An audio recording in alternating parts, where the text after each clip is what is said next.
Hello, how are you, Chevre? I hope every single one of you is doing very well, begashmis, and primarily in gesund. We still feel the pain of the sad news of yesterday, which was the passing of Reb Sholom ben Ibod L'chaim Tevim V'Aruchim Reb Shmuel Halevi Gurevich. So I would like to dedicate today's talk to Reb Sholom. He should have an aliyas haneshama, and he should be pale the coming of Moshiach. We wish his parents, Reb Mulek, also known as Mr. G, and his wife, Rebbe Chava Gurevich, that they should have the koiches to continue on and to be gesund and stark and have arichos yomim v'shonim teves and only know from simchas mikan lahaba ad biz geil tzedek. I said yesterday that I was originally thinking about talking about one thing, but then because of the news I spoke about something else. So therefore today we'll speak about what I wanted to speak about yesterday, about Alef Nissan, at length, by first addressing what is a Rebbe. So we'll start with a pasuk, and this pasuk will tell us something very essential to the concept of a tzaddik. And the pasuk is going to be another pasuk of the Rebbe's kapitel. We started yesterday, and maybe we might, every single shir in the future for a while, focus on a pasuk of kapitel kufyutes. And the pasuk is, Gal Einai Vaabita Neflois Mitorosecha. Unveil my eyes that I may behold wonders from your Torah. So this is a very amazing pasuk. We're saying niflois mitorosecha. We should see the wonders of your Torah. What does that mean? What is the Torah? The Torah is the wisdom of Hashem. Yisrael oiraisa v'kuchvrichu kulachad. Not only is it the wisdom of Hashem, it is Hashem. So just as Hashem is infinite, His wisdom is infinite, the Torah is infinite. The wisdom of the Torah is infinite.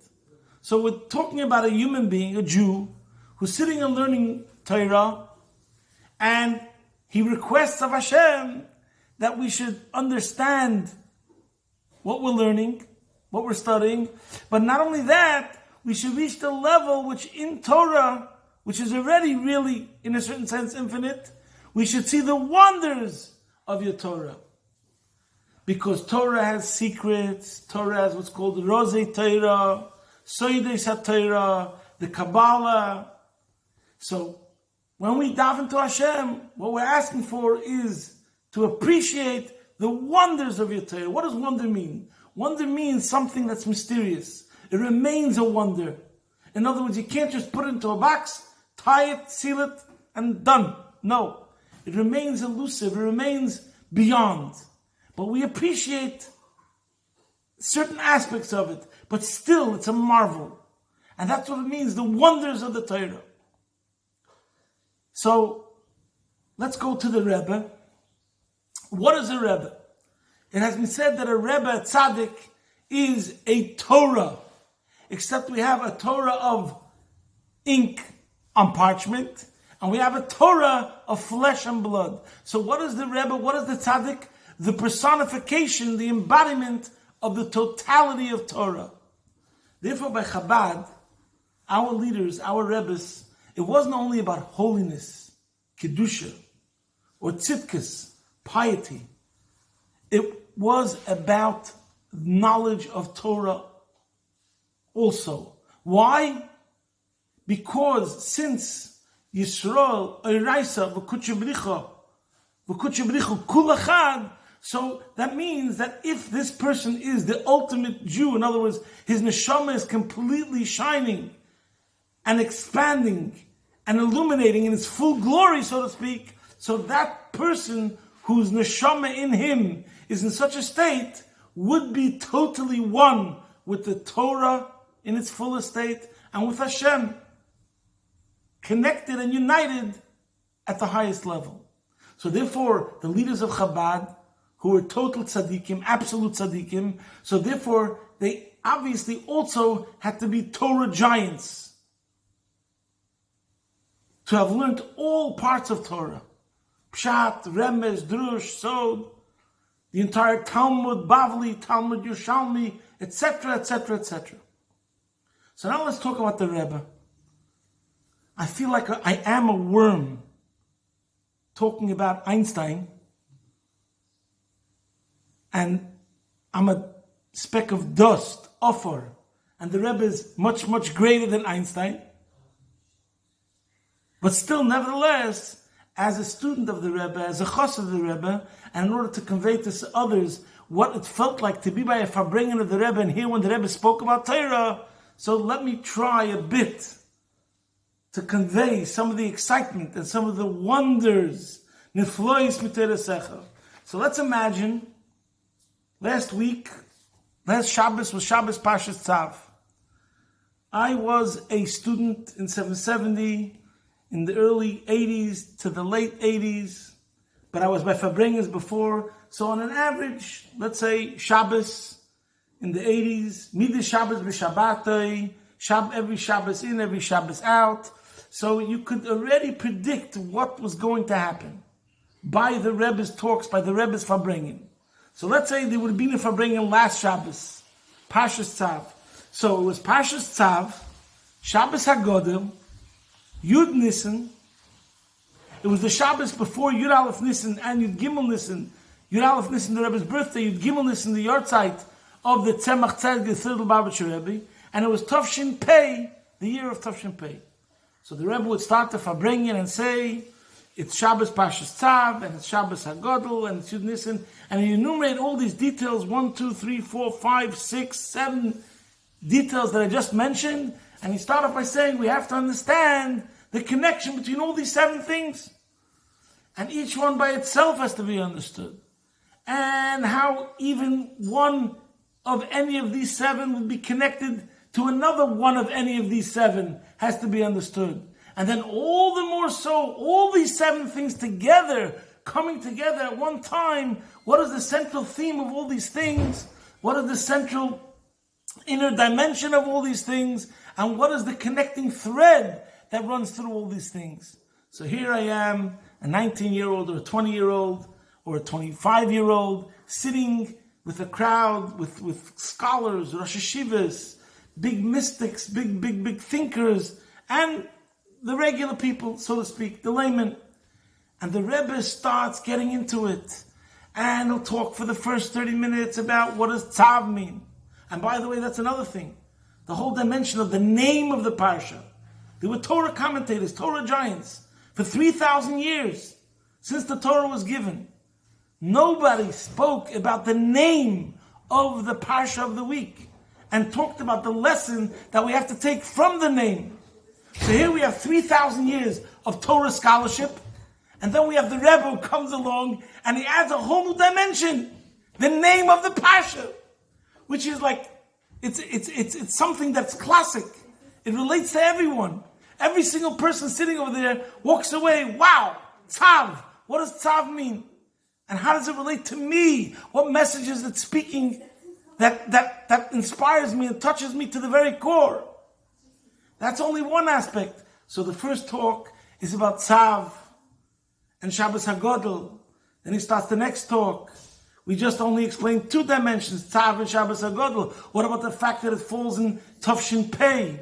And so on and so forth. And that's the first 2 or 3 talks that he said on a given Shabbos. Then there would be a Maimer, a Hasidic discourse. Then would be an explanation on the Rashi of the Parsha of the week and more. So imagine a person who listens to 3 hours of spiritual delight. He walks out of the Rebbe's farbrengen, he's on a high.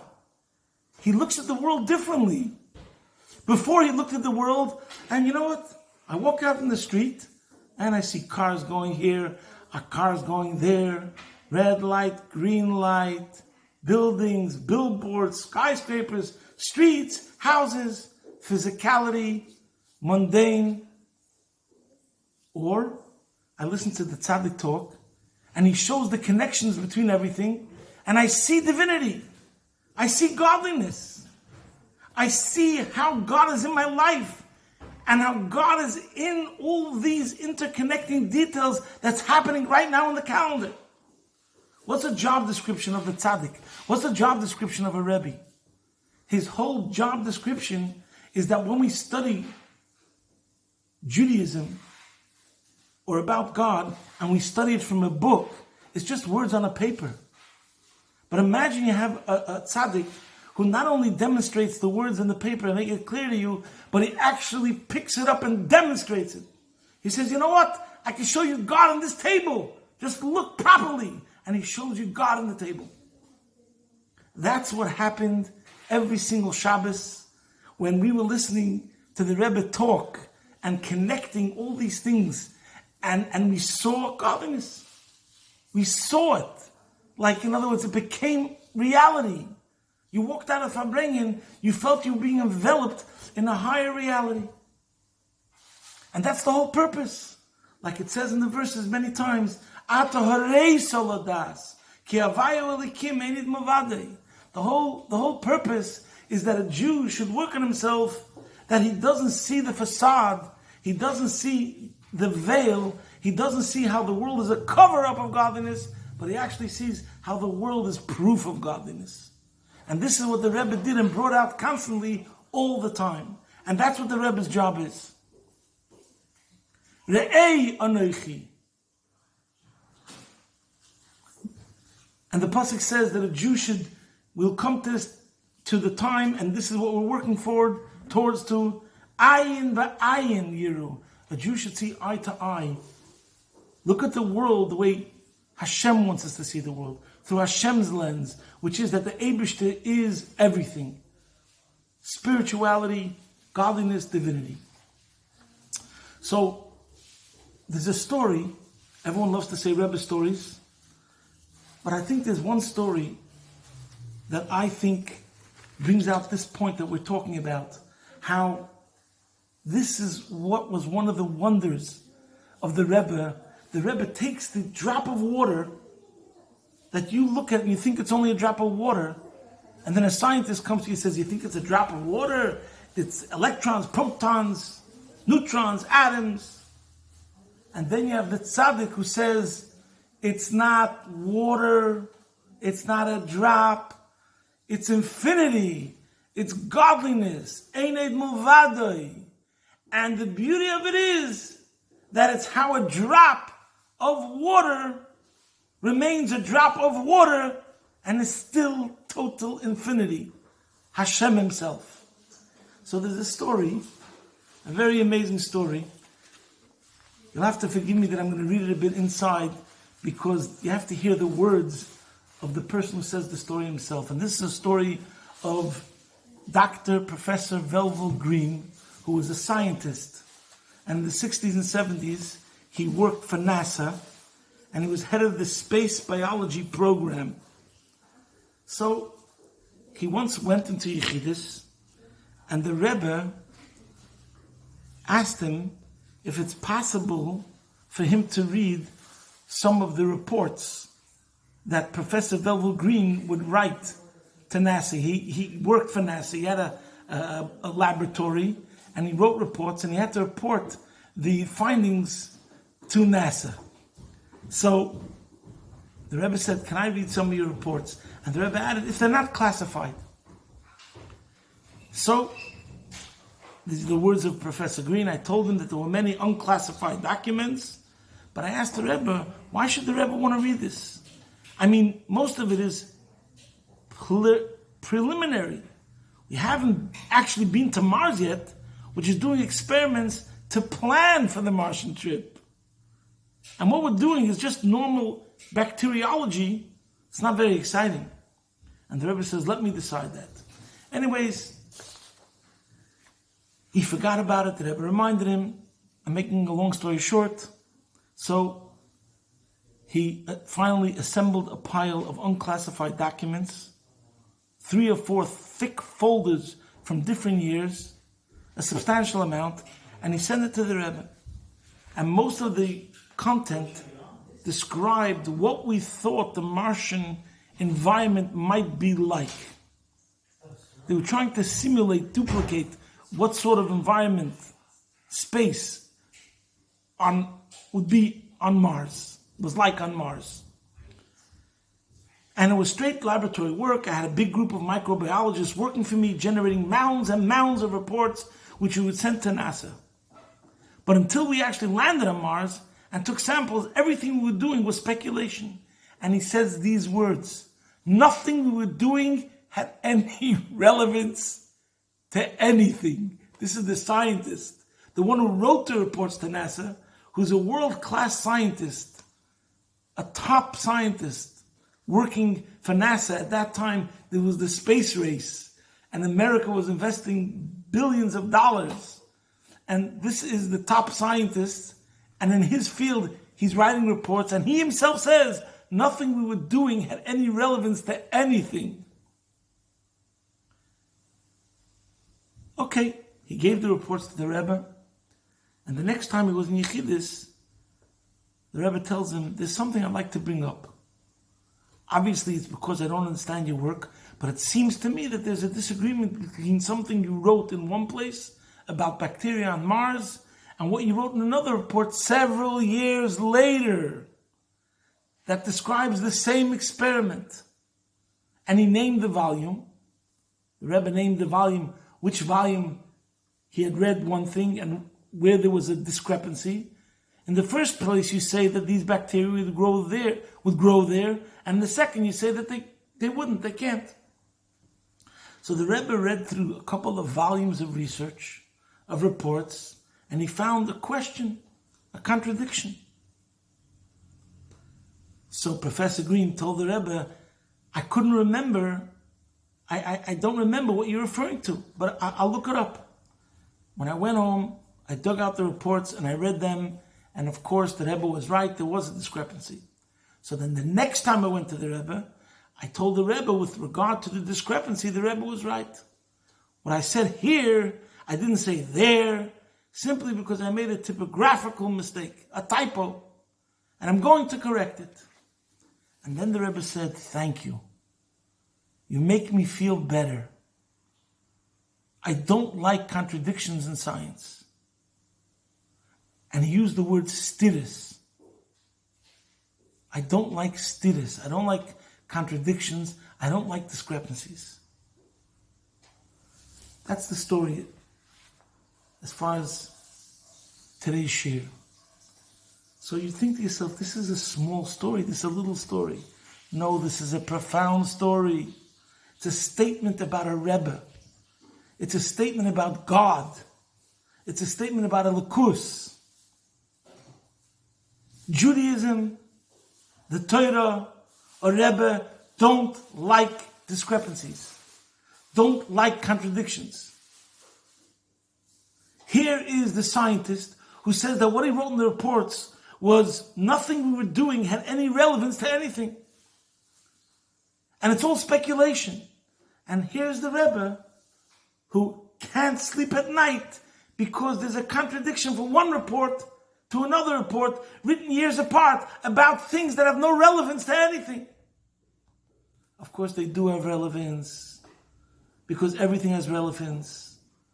It's part of creation, Mars, and what life could be on Mars, and we could see godliness in everything if you know how to look properly. But it's the point that the Rebbe said, I don't like discrepancies. I don't like contradictions.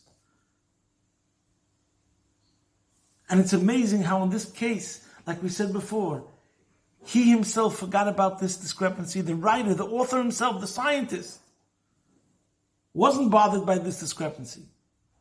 He wasn't too bothered about the whole thing, what he was writing about. And here's the Rebbe telling him that he made him, the Rebbe, feel better because he told him he's going to fix the mistake. And this is the relevance to the situation that we're in now. We have to realize that any pain, any suffering, the plague, COVID-19, is not the real way it's meant to be. Mitzad Hashem. It's a stira. If the Torah says that those those that follow the path of Torah and mitzvahs will have long life and a good life, and we don't see it that way with our physical eyes, that means it's a contradiction. It's a stira. Anywhere in the world where we don't see godliness projecting from the streets is a contradiction, is a stira. How do we know? Because anything that's going on right now in our world while we're in exile, which is not the way it's going to be when Moshiach comes, is a stira. God orchestrated it. It's all part of the plan. But only temporarily. We have to remember, we have to know what the real story is. And if you want to know what the real story is going to be the way it's going to be when Moshiach comes. When godliness is going to be revealed, the truth is going to be revealed, and everyone will have a good life in a simple way, and more. So we have to realize that.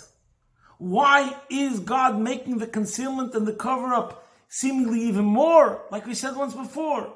Because He wants us to work even harder to try to see the tip of the iceberg, to try to uncover what's beneath the surface, to see the real inside story. And the more we'll see the hand of God behind it, the more the hand of God will be revealed in a good way.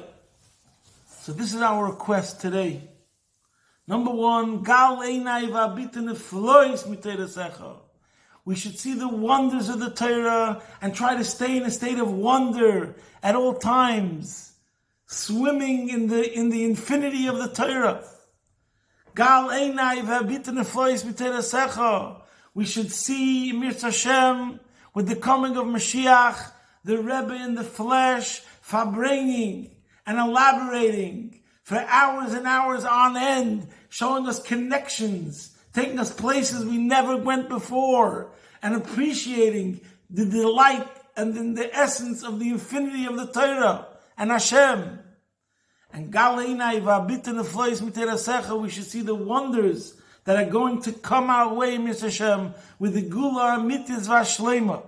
But for now, it also means, just like the Rebbe picks up that drop of water and shows us the infinity in the drop, and he could be looking at life on Mars and be in a state of wonder about it, so too we are now in our homes, and we should try to remain in a state of wonder in our homes, to see the divinity in the home, and how we can be connected to Hashem in ways that we didn't think about before in our home and through our home.